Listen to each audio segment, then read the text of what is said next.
Tuhan sertamu. Dan sertamu juga. Inilah Injil Yesus Kristus menurut Santo Markus. Dimuliakanlah Tuhan.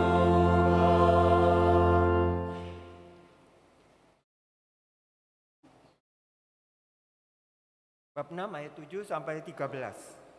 Sekali peristiwa Yesus memanggil ke-12 murid dan mulai mengutus mereka berdua-dua dan memberi mereka kuasa atas roh-roh jahat dan berpesan kepada mereka supaya jangan membawa apa-apa dalam perjalanan kecuali tongkat saja. Roti pun tidak boleh dibawa. Demikian pula kantong perbekalan dan uang dalam ikat pinggang. Mereka boleh memakai alas kaki, tetapi tidak boleh memakai 2 jubah. Kata Yesus selanjutnya kepada murid-murid itu, "Kalau di suatu tempat kamu diterima dalam suatu rumah, tinggallah di situ sampai kamu berangkat dari tempat itu. Kalau ada suatu tempat yang tidak mau menerima kamu, dan kalau mereka tidak mau mendengarkan kamu, keluarlah dari situ dan kebaskanlah debu yang di kakimu sebagai peringatan bagi mereka." Lalu pergilah mereka memberitakan bahwa orang harus bertobat.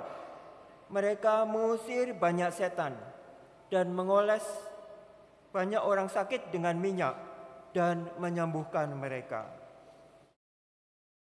Berbahagialah orang yang mendengarkan sabda Tuhan dan tekun melaksanakannya.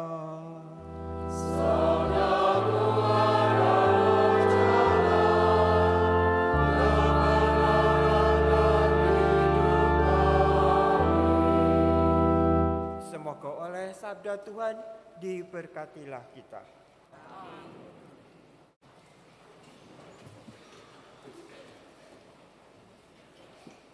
Mungkin pernah terbersit di dalam budi dan hati kita,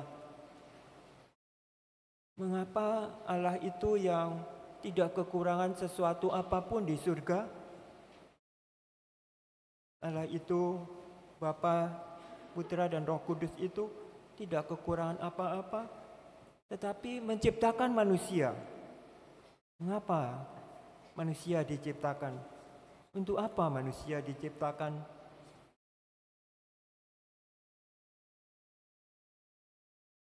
Sehingga kadang-kadang kita juga mungkin mengalami suatu kejadian, suatu penderitaan, suatu musibah.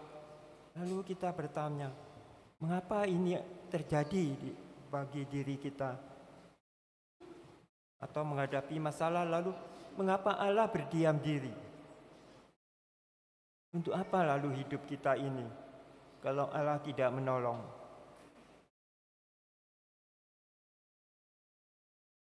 Beruntunglah kita, karena Allah itu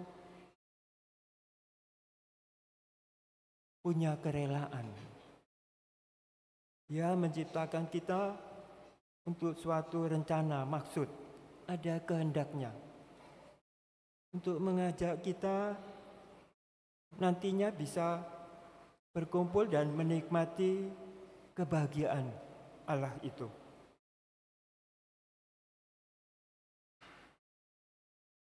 Itu yang disebut kerelaan Allah.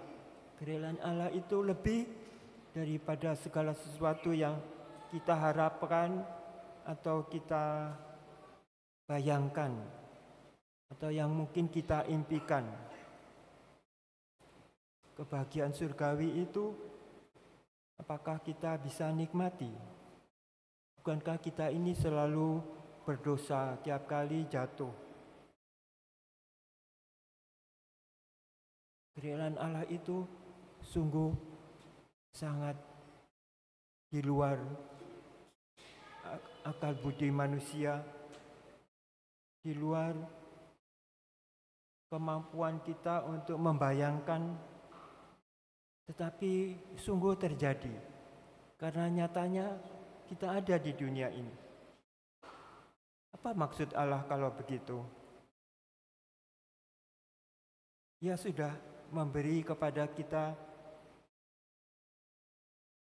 sesuatu yang seharusnya menggembirakan dan membahagiakan kita. Lagu pembukaan itu tadi sungguh bagus, karena kalimat pertama itu, aku dengar bisikanmu. Aku dengar bisikan Tuhan itu dalam hatiku. Dan kemudian Allah menyambut itu.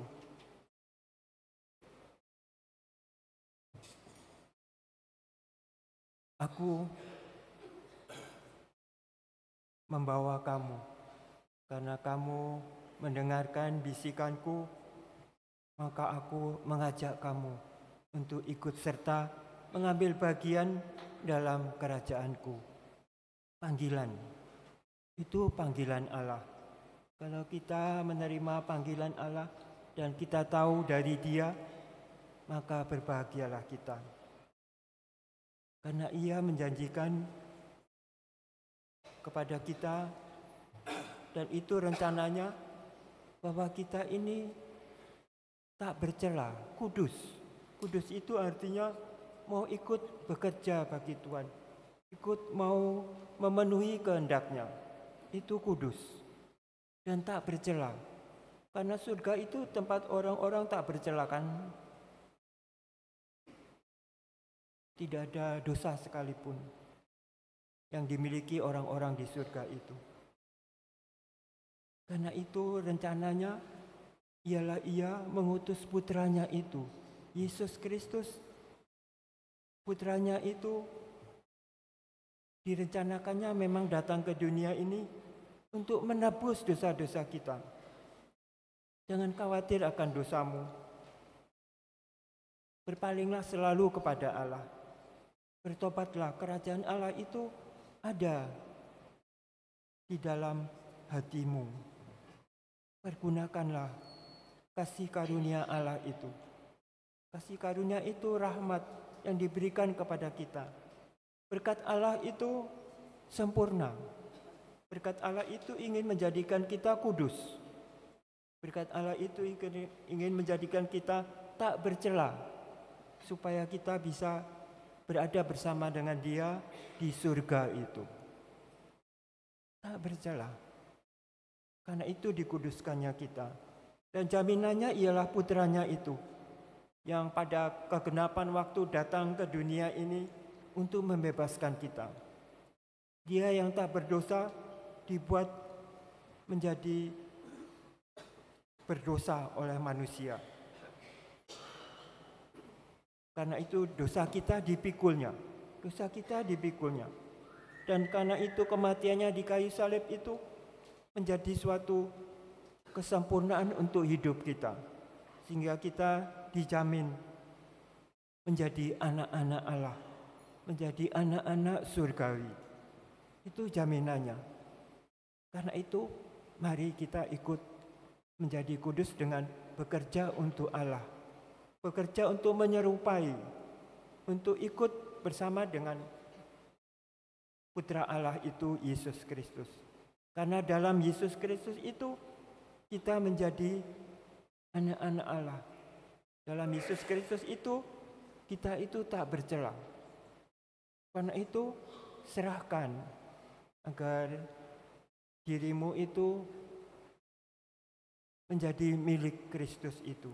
Apa yang difirmankannya, apa yang dikehendakinya, Dia bisikkan di dalam hatimu. Itulah bisikan Allah di dalam dirimu tadi itu. Mendengar, tetapi juga melakukannya. Menjadi kudus melakukannya. Karena kita menjadi orang-orang yang telah ditebus. Karena itu selalu kembalilah untuk bangkit bersama dengan Putra Allah itu. Itu jaminannya. Karena itu Yesus pertama-tama mengajak 12 rasulnya itu untuk menyertai dia, untuk berlaku seperti dia. Pergi jangan bawa apa-apa. Pundi-pundi makanan, roti, tidak perlu. Bawa tongkat boleh, karena tongkat itu adalah tongkat menjadi lambang kekuasaan Allah. Seperti Musa itu, dengan tongkatnya memukul air laut terbelah, dan umat Israel bisa lewat. Tongkat itu kuasa Allah. Diberikannya kita kuasa untuk mengusir roh-roh jahat. Dan karena itu, jangan khawatir akan roh jahat manapun, karena kamu bisa mengatasinya oleh berkat Yesus Kristus itu. Karena itu, mari kita bersyukur. Allah memanggil, dan kalau kita terima panggilannya, kita ikut serta. Dan jaminannya bahagia surgawi itu. Karena itu, sekalipun di dunia ini kita mengalami celaan, hinaan, atau penderitaan apapun, jangan khawatir. Karena Tuhan itu menyertai kita. Bahkan sebelum Yesus Kristus datang ke dunia ini, Nabi Amos yang dipanggil Tuhan Allah itu diusir oleh Amasya, imam dari kerajaan Israel itu, yang pusatnya di Betel itu. Pergilah dari sini, engkau tidak diperlukan. Tetapi Amos berkata, aku ini petani, peternak, pengambil buah ara hutan untuk makananku. Tetapi Allah itu berkata kepadaku supaya aku mewartakan di tempat ini, di kerajaan Israel itu. Hati-hati, perbuatanmu akan menyebabkan engkau Israel akan juga terbuang di Asyur itu. Terjadi lagi. Karena itu mari kita juga bersyukur. Panggilan Allah itu berarti keselamatan, penebusan bagi kita untuk menjadikan kita anak-anak Allah.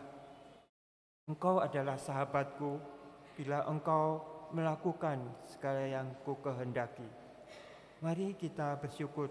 Hari ini kata-kata perayaan misa ini sungguh menggugah kita